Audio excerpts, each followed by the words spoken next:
সুপ্রিয় এলাকাবাসী, সুপ্রিয় এলাকাবাসী, আসছে আগামী 11 জুন ফিফা বিশ্বকাপ 2026। আপনারা অনেকেই আছেন কিভাবে খেলা দেখতে হয়, পছন্দের দল হেরে গেলে কি করতে হয়, অথবা অন্য দলের লোকজনদের কিভাবে চেতাতে হয় সেটা জানেন না।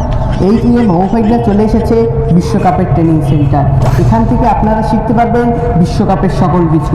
ভর্তি ফি মাত্র 200 টাকা। হ্যাঁ ভাই, আপনি ঠিকই শুনেছেন, ভর্তি ফি মাত্র 200 টাকা। স্থান খয়রাতে চৌমাথার মোড়, ভবলার ফার্মেসির অপোজিটে। তাই আর দেরি না করে আজই চলে আসুন মৌফাইডা বিশ্বকাপের ট্রেনিং সেন্টারে। পরের জন আসেন। আর মুই গরিব মানুষ, মোরদের দেখেছে কমনে হয়ে না। মামু ওনার একটু গরিবই দেখায়। মগো দরদি আইছে, ও বেটা মগো বুংসুং বুঝে, হ্যাঁ তুই এককালে বোঝো না। এমে আপনার 200 টাকাই লাগবে। এই নেন কিছু ধরেন, বাইক নিয়ে এটা ভালো আসলে। হ্যাঁ যান, কালকে সকালে ক্লাস শুরু আইয়েন। পরের জন আসেন। বাপু মুই অনেক বড় লোক, এই 200-300 টাকা আমার দ্বারা কোনো ব্যাপার না। ওইসে এত কথা লাগবে না, আপনি 200 টাকা দিয়ে আমাকে উদ্ধার করেন। তুই তো পড়ি বাপু এক শর্তে, আগে কমর ড্রেস টাইজ কেমন হয়েছে। চুপ কর, ওইসে দেখায় সাইটা। নেও বাপু, ড্রেসের আর একটু প্রশংসা করা লাগবে। পরের জন আসেন। বাপু কত 200 টাকা। মোর ঘরে 3টা স্বামী আর 16টা মাইয়া পোলা আছে, এইটা মোর তাইতে একটু কম রাখা যায় না? খুব নাই বাবু, আপনার 200 টাকাই দেওয়া লাগবে। তেতে কম রাখো, নাইলে কিন্তু মুই তোমার নামে নারী নির্যাতনের কেস দিমু।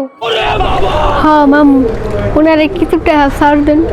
মনে নাই একবার এক মাথারি এই রুমের মগু কইছিলে, মনে হইনি মগু চলে যাওয়া লাগছে। হ্যাঁ তুই ঠিকই কইছো। শাশি, আপনি 150 টাকা দিয়ে এই নাও বাপু, ধরো, আরো কম নেওয়া লাগতে। বেন্যাকালে মামু বাইগনা ট্রেনিং সেন্টারে আপনাকে সবাইকে স্বাগতম। এখন আমি আপনাকে শিখামু কেমনে আপনারা আপনাদের পছন্দের দল যদি গোল করে কেমনে আপনারা উদযাপন করবেন। এরকমও বিকাল 4টার কথা। বিকাল 4টায় যদি আপনার পছন্দের দল গোল দেয় তখন এমন চিক দেবেন দুই নেইদারি জানি উল্টে যায়। আর রাত্র 2টায় যদি আপনার পছন্দের দল গোল দেয়, যখন বাবিরা ঘুমায় তখন বুঝি বাবুকেও চিক প্যাক দেন। স্যার শিখ দিলে কি হবে? আপনি গোল কইয়ে রাত্রি 2টার সময় চিক দিয়ে দেখেন কি হয়, এইপর আমার এই কইছেন। মামু এরে ভার চলে, এইপর মামি এরে গন্ডি বাইর করে দিছে। আজকে বিদায় করে লই, হেই আর পর হারাম সাতারে দিমু হেনে কেড়ে মারে কেডা। আজকে মতো আপনারা যান, কালকে আবার দুপুর 2টায় ক্লাস, সেই সময় আইয়া ক্লাস করে যাবেন। এখন যান। কেমন আছেন আপনারা? আজকে আমি আপনাকে শিখামু কোন দলের সাপোর্টারগো কখন কি করতে হয়। প্রথমে শুরু করবো আর্জেন্টিনার সাপোর্টারগো দিয়ে। আর্জেন্টিনার সাপোর্টারগা আমি আপনাগো আগেই কই, আপনাগো দল প্লান্টিতে পরিপূর্ণ।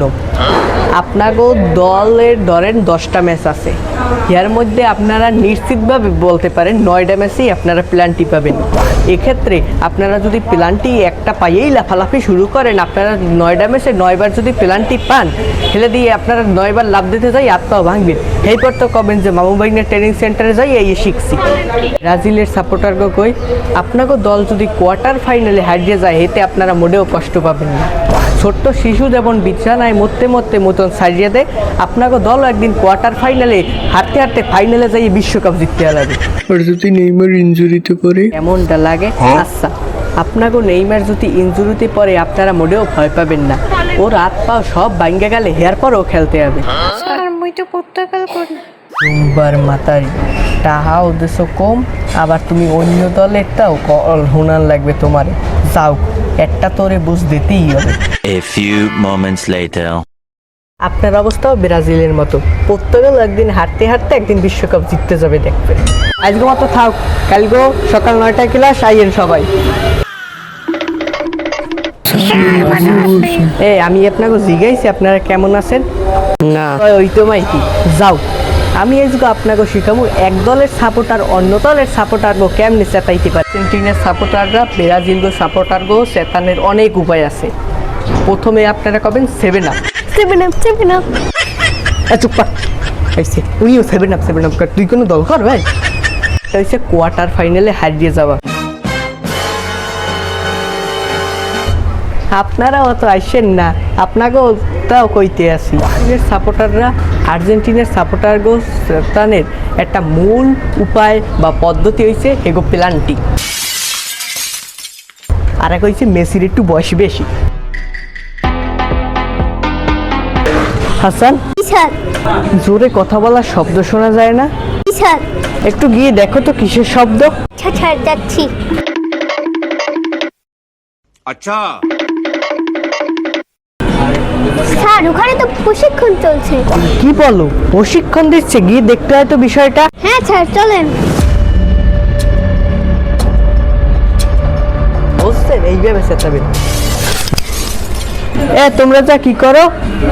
আর আসলে ঘটনাটা হয়েছে কি, বুঝছি তুমি সত্যি কথা কবে না।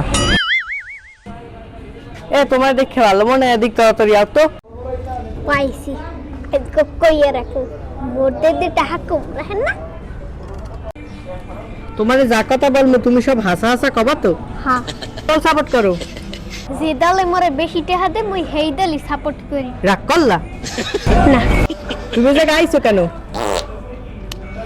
এই বিশ্বকাপ তাই পড়ছে। হয়। এই বিশ্বকাপ কেমনে দেখতে হ্যাঁ তো আর মুই জানি না। হেই হেই দেখতে আইছি। রাগ করলা? তুমি যে এই জায়গায় আইয়ে ভর্তি হয়েছো, তোমার দিকে কি কোনো টাকা নেছে? হ স্যার, টাকা নেছে না? 200 টাকা নেছে, মুই 1 টাকা কম রাখতে কইছি। হ্যাঁ নে না, এরপর আমার বংশে মুঝে পাড়াই দিছে। তুমি রাগ করলা? এই জায়গা তোমার কি শিখায়? এ জায়গা হিকে স্যার কেমনে খেলা দেখতে হয়। আচ্ছা, এরপর গিয়েছে ওই কেমনে অন্য দলের চেতাইতে হয়। বুঝছি। এরপর গিয়েছে অন্য দল জিততে যদি যায় হেলে অন্য দলের ভুংসুং বুঝাইয়া হেয়ের পর গিয়েছে নিজের দলের জিতেইতে। তুমি রাগ করলা? না আমি যে তোমার এই যে গান এতে কি তুমি রাগ করছো? না, এই হালার পড়ারে মুই ভালো মনে করছিলাম, কই দেশে আন দেশে বাজাই তোমার ক্লাস নাকি এটা দেখবো আনে। হাসান, স্যার তুমি এদেরকে থানায় নেওয়ার ব্যবস্থা করো। স্যার এখনো বোঝো না? তোমরা আমাকে দেশের মানুষের মধ্যে ঝামেলা বাঁচাও, আর্জেন্টিনা ব্রাজিল লইয়ে ব্যবসা করো, পছন্দের দল থাকবে মনের মধ্যে, হেয়া লইয়ে মানুষের লগে মারামারি করার কি আছে? তোমরা ইয়ে ট্রেনিং দাও আর দেশের মানুষের মধ্যে একটা হট্টগোল বাজাও, আমি হেয়া বুঝি না। স্যার কিছু নিয়ে সাজিয়ে দেওয়া যায় না? কিছু নিয়ে সাজিয়ে দেন মানে? তোমাকে তো লোক ভালো মনে হয় না হাসান? জি স্যার। আমি এদের এখনই থানায় দেখতে চাই। আচ্ছা স্যার, ব্যবস্থা করছি।